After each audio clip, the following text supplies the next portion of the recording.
Carrier Landing Practice, or FCOPs. Tonight, in our ongoing series from inside Marine Corps Air Station Miramar, we look at why this is one of the most intensely drilled skills by A-18 pilots at the base.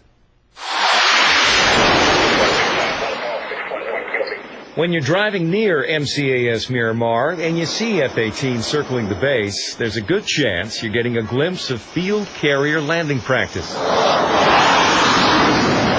Missile altitude starting at 1,100 feet at the 180 there, after the 180. Miramar is home to the only Marine carrier squadron on the West Coast. The advantages of being on a carrier and being any place in the world in a very, very short amount of time.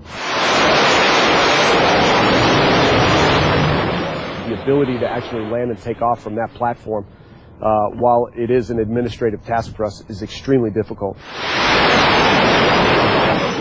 It never gets easy for us, because you're always striving for that perfect pass. To help pilots hone their skills, an outline of a carrier deck is painted on the runway at Miramar. While it doesn't move like an actual carrier on the ocean, it does provide a very specific target. And no matter their experience, pilots practice landing and taking off here hundreds of times throughout their career. All that stuff is a perishable skill.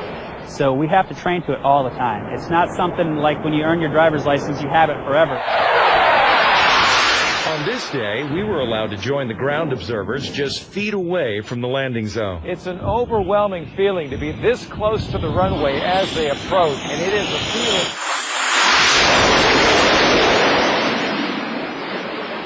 of absolute power. In fact, the jets land with as much power as possible, just as they would on an actual carrier, so they have enough thrust to abort a landing if necessary.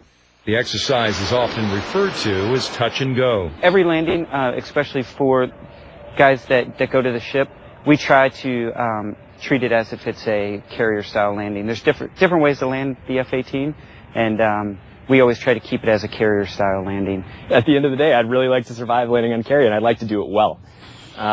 So whatever time I have, I will practice on that little tennis court-sized box until I get it perfect.